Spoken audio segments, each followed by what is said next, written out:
Hello friends, welcome back to my channel. ಇವತ್ತೊಂದು special ಆಗಿರೋ ಸ್ವೀಟ್ನ ಮಾಡ್ತಾ ಇದ್ದೀನಿ. ಯಾಕಂದರೆ ಇವತ್ತು ನನಗೆ ಫಸ್ಟ್ ಯೂಟ್ಯೂಬ್ ಪೇಮೆಂಟ್ ಬಂದಿದೆ. ಅದಕ್ಕೋಸ್ಕರ ಫಸ್ಟ್ ಯೂಟ್ಯೂಬ್ ಪೇಮೆಂಟ್ ಬಂದಿರೋದ್ರಿಂದ ತುಂಬ ಖುಷಿ ಆಗ್ತಾ ಇದೆ. ಅದಕ್ಕೋಸ್ಕರ ನಾನು ಈ ವಿಡಿಯೋನ ನಿಮಗೆ ಶೇರ್ ಮಾಡ್ಕೊಳ್ತಾ ಇದ್ದೀನಿ.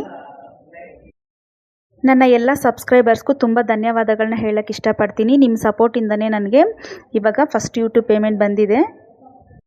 ಇದೇ ರೀತಿ ನಮ್ಮ ಚಾನೆಲ್ನ ಸಪೋರ್ಟ್ ಮಾಡ್ತಾ ಇರಿ.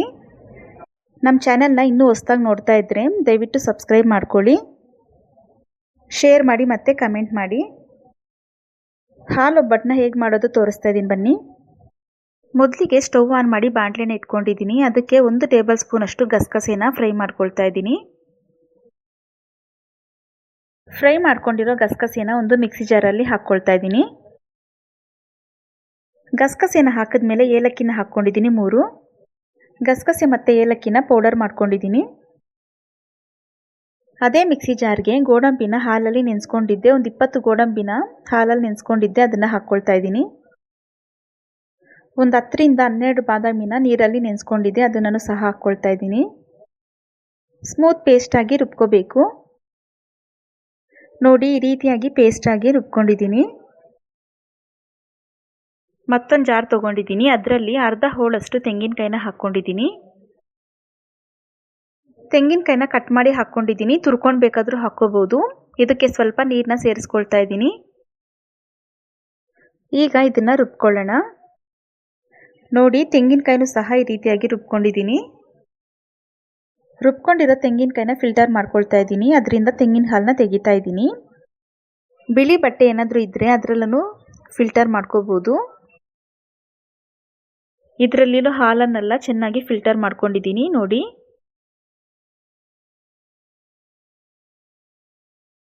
ತೆಂಗಿನ ಹಾಲು ರೆಡಿಯಾಗಿದೆ. ಸ್ಟವ್ ಆನ್ ಮಾಡಿ ಬಾಣಲೆ ಇಟ್ಕೊಂಡಿದ್ದೀನಿ. ಅದಕ್ಕೆ 200 ಗ್ರಾಮ್ ಅಷ್ಟು ಬೆಲ್ಲನ ಪುಡಿ ಮಾಡಿ ಹಾಕ್ಕೊಂಡಿದ್ದೀನಿ. 1 ಗ್ಲಾಸ್ ಅಷ್ಟು ನೀರನ್ನ ಹಾಕ್ಕೊಂಡಿದ್ದೀನಿ. ಬೆಲ್ಲನ ಜಸ್ಟ್ ಕರಗಿಸ್ಕೊಂಡ್ರೆ ಸಾಕು, ಪಾಕ ಬರೋದೇನು ಬೇಡ. ಬೆಲ್ಲ ಕರ್ಗಕ್ಕೆ ಇಟ್ಟಿದ್ದೀನಿ. ಅಷ್ಟೊತ್ತಿಗೆ ನಾನಿಲ್ಲಿ ಹಿಟ್ಟನ್ನ ರೆಡಿ ಮಾಡ್ಕೊಳ್ಳೋದಕ್ಕೆ ಒಂದು ಬೌಲ್ ತೊಗೊಂಡಿದ್ದೀನಿ. ಅದರಲ್ಲಿ 1 ಕಪ್ ಅಷ್ಟು ಮೈದಾ ಹಿಟ್ಟನ್ನ ಹಾಕ್ಕೊಳ್ತಾ ಇದ್ದೀನಿ. 1 ಚಿಟಿಕೆ ಅಷ್ಟು ಉಪ್ಪು ಹಾಕ್ಕೊಂಡಿದ್ದೀನಿ. ಮತ್ತು 1 ಸ್ಪೂನ್ ಅಷ್ಟು ಎಣ್ಣೆನ ಹಾಕ್ಕೊಂಡಿದ್ದೀನಿ. ಎಣ್ಣೆ ಹಾಕಿದ್ಮೇಲೆ ಚೆನ್ನಾಗಿ ಒಂದ್ಸಲ ಮಿಕ್ಸ್ ಮಾಡ್ಕೋಬೇಕು. ಸ್ವಲ್ಪನೇ ನೀರನ್ನ ಹಾಕ್ಕೊಂಡು ಹಿಟ್ಟನ್ನ ಕಲಿಸ್ಕೊಳ್ತಾ ಇದ್ದೀನಿ. ಹಿಟ್ಟನ್ನ ಸ್ವಲ್ಪ ಗಟ್ಟಿಯಾಗಿ ಕಲಿಸ್ಕೊಳ್ಳಿ. ಹಿಟ್ಟನ್ನ ಗಟ್ಟಿಯಾಗಿ ಕಲಿಸ್ಕೊಳ್ಳೋದ್ರಿಂದ ಪೂರಿಗಳನ್ನೋದು ಕ್ರಿಸ್ಪಿಯಾಗಿ ಬರುತ್ತೆ. ನೋಡಿ, ಈ ರೀತಿಯಾಗಿ ಹಿಟ್ಟನ್ನ ಕಲಿಸ್ಕೊಂಡಿದ್ದೀನಿ. ಹಿಟ್ಟೀಗ ರೆಡಿಯಾಗಿದೆ. ಇದಕ್ಕೆ ಮುಚ್ಚಳ ಹಾಕಿ ಒಂದು 20 ನಿಮಿಷ ಹಾಗೆ ಇಡೋಣ.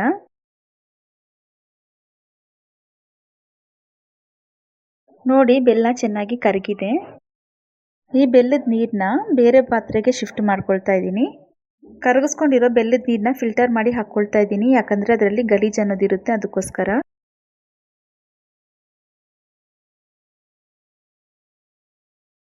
ಸ್ಟವ್ ಆನ್ ಮಾಡಿ ಬೆಲ್ಲದ ನೀರನ್ನ ಇಟ್ಕೊಂಡಿದ್ದೀನಿ. ಈಗ ಕುದೀತಾ ಇದೆ. ರೆಡಿ ಮಾಡ್ಕೊಂಡಿರೋ ತೆಂಗಿನಕಾಯಿ ಹಾಲನ್ನ ಹಾಕ್ಕೊಳ್ತಾ ಇದ್ದೀನಿ. ತೆಂಗಿನಕಾಯಿ ಹಾಲು ಹಾಕಿ ಕುದಿಸಿದ ಮೇಲೆ ನಾನಿಲ್ಲಿ ಪ್ಯಾಕೆಟ್ ಹಾಲನ್ನ ಅರ್ಧ ಲೀಟರ್ ಅಷ್ಟು ಕಾಯಿಸ್ಕೊಂಡು ಹಾಕ್ಕೊಳ್ತಾ ಇದ್ದೀನಿ. ನಿಮಗೆ ಪೂರ್ತಿಯಾಗಿ ತೆಂಗಿನ ಹಾಲೇ ಬೇಕಂದರೆ ಅದನ್ನೇ ಹಾಕಿ ಮಾಡ್ಕೋಬಹುದು. 2 ಮಿಕ್ಸ್ ಮಾಡಿ ಹಾಕಿದ್ರೆ ತುಂಬ ಚೆನ್ನಾಗಿರುತ್ತೆ. ಹಾಲನ್ನ ಹಾಕಿದ್ಮೇಲೆ ಪೇಸ್ಟ್ ಮಾಡಿಟ್ಕೊಂಡಿದ್ವಲ್ಲ ಡ್ರೈ ಫ್ರೂಟ್ಸು ಮತ್ತು ಗಸಗಸೆ ಏಲಕ್ಕಿ, ಅದನ್ನು ಹಾಕ್ಕೊಳ್ತಾ ಇದ್ದೀನಿ.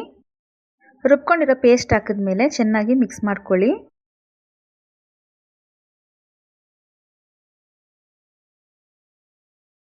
ಈ ಸ್ಟೇಜಲ್ಲಿ ಕೇಸರಿ ದಳ ಇದ್ದರೆ ನಿಮ್ಮ ಹತ್ರ ಅದನ್ನು ಹಾಕ್ಕೋಬೋದು. ನನ್ನ ಹತ್ರ ಇಲ್ಲ, ಅದಕ್ಕೋಸ್ಕರ ನಾನು ಯೂಸ್ ಮಾಡಿಲ್ಲ. ನೋಡಿ, ಚೆನ್ನಾಗಿ ಕುದಿ ಬರ್ತಾ ಇದೆ. ಲಾಸ್ಟಲ್ಲಿ ಚಿಕ್ಕದಾಗಿ ಕಟ್ ಮಾಡ್ಕೊಂಡಿರೋ ಡ್ರೈ ಫ್ರೂಟ್ಸ್ನ ಹಾಕ್ಕೊಳ್ತಾ ಇದ್ದೀನಿ. ಡ್ರೈ ಫ್ರೂಟ್ಸ್ನ ಹಾಕಿದ್ಮೇಲೆ ಒಂದ್ಸಲ ಮಿಕ್ಸ್ ಮಾಡ್ಕೊಳ್ಳಿ. ಹಾಲು ಒಬ್ಬಟ್ಟಿಗೆ ಹಾಲು ರೆಡಿಯಾಗಿದೆ. ಈಗ ಪೂರಿಗಳನ್ನ ಮಾಡ್ಕೊಳ್ಳೋಣ. ಹಿಟ್ಟನ್ನ ಒಂದ್ಸಲ ಚೆನ್ನಾಗಿ ನಾದ್ಕೊಳ್ತಾ ಇದ್ದೀನಿ. ಪೂರಿ ಮಾಡೋ ಗಾತ್ರದಲ್ಲಿ ಹಿಟ್ಟನ್ನ ತಗೊಳ್ತಾ ಇದ್ದೀನಿ.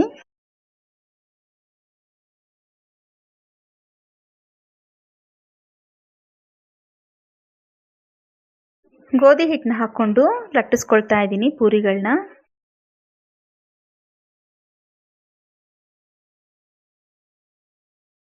ನಿಮಗೆ ಯಾವ ಸೈಜಲ್ಲಿ ಪೂರಿಗಳು ಬೇಕೋ ಆ ಸೈಜಲ್ಲಿ ಮಾಡ್ಕೋಬೋದು. ನಾನಿಲ್ಲಿ ಪೂರಿಗಳನ್ನ ಚಿಕ್ಕ ಚಿಕ್ಕದಾಗಿ ಮಾಡ್ಕೊಳ್ತಾ ಇದ್ದೀನಿ. ಒಂದು ಬಾಕ್ಸ್ ಮುಚ್ಚಳದಿಂದ ನೋಡಿ ಈ ರೀತಿಯಾಗಿ ಚಿಕ್ಕ ಚಿಕ್ಕದಾಗಿ ಮಾಡ್ಕೊಳ್ತಾ ಇದ್ದೀನಿ. ಒಂದೇ ಶೇಪ್ ಇರುತ್ತೆ ಪೂರಿಗಳು. ಇದೇ ರೀತಿ ಎಲ್ಲ ಪೂರಿಗಳನ್ನು ಲಟ್ಟಿಸ್ಕೊಳ್ತಾ ಇದ್ದೀನಿ.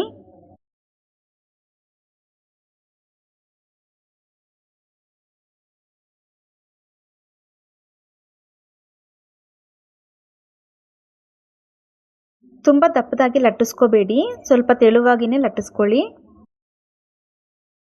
ಪೂರಿಗಳನ್ನ ಲಟ್ಟಿಸ್ಕೊಂಡಿದ್ದೀನಿ. ಈಗ ಇದನ್ನು ಡೀಪ್ ಫ್ರೈ ಮಾಡ್ಕೊಳ್ಳೋಣ. ಸ್ಟವ್ ಆನ್ ಮಾಡಿ ಬಾಣಲೆ ಇಟ್ಕೊಂಡಿದ್ದೀನಿ. ಅದರಲ್ಲಿ ಎಣ್ಣೆ ಹಾಕ್ಕೊಂಡು ಕಾಯಿಸ್ಕೊಂಡಿದ್ದೀನಿ. ಈಗ ಒಂದೊಂದೇ ಪೂರಿಗಳನ್ನ ಹಾಕ್ಕೊಳ್ತಾ ಇದ್ದೀನಿ. ಪೂರಿಗಳನ್ನ ಚೆನ್ನಾಗಿ ಗೋಲ್ಡನ್ ಬ್ರೌನ್ ಕಲರ್ ಬರೋವರೆಗೂ ಫ್ರೈ ಮಾಡ್ಕೋಬೇಕು. ಪೂರಿಗಳನ್ನ ಈ ರೀತಿಯಾಗಿ ಫ್ರೈ ಮಾಡಿಕೊಂಡ್ರೆ ತುಂಬ ಹೊತ್ತು ಕ್ರಿಸ್ಪಿಯಾಗೇ ಇರುತ್ತೆ, ಇಲ್ಲಾಂದರೆ ಮೆತ್ತಗಾಗೋಗುತ್ತೆ.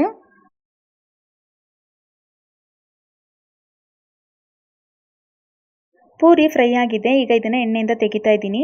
ಇದೇ ರೀತಿ ಎಲ್ಲ ಪೂರಿಗಳನ್ನ ಮಾಡ್ಕೊಂಡಿದ್ದೀನಿ. ಪೂರಿಗಳು ರೆಡಿಯಾಗಿದೆ. ಈಗ ಇದಕ್ಕೆ ಹಾಲನ್ನ ಸೇರಿಸ್ಕೊಂಡು ಸರ್ವ್ ಮಾಡ್ಕೋಬೋದು. ತುಂಬ ಚೆನ್ನಾಗಿರುತ್ತೆ ಹಾಲೊಬ್ಬಟ್ಟು. ಒಂದ್ಸಲ ಟ್ರೈ ಮಾಡಿ ನೋಡಿ. ಈ ಸ್ವೀಟ್ ರೆಸಿಪಿ ನಿಮ್ಗೆ ಏನಾದರೂ ಇಷ್ಟ ಆಗಿದ್ರೆ ಲೈಕ್ ಮಾಡಿ, ಶೇರ್ ಮಾಡಿ, ಕಮೆಂಟ್ ಮಾಡಿ. ಹಾಗೆ ನಮ್ಮ ಚಾನಲ್ನ ಸಬ್ಸ್ಕ್ರೈಬ್ ಮಾಡ್ಕೊಳ್ಳಿ. ಪಕ್ಕದಲ್ಲಿರೋ ಬೆಲ್ ಐಕನ್ನ ಕ್ಲಿಕ್ ಮಾಡಿ. Thank you.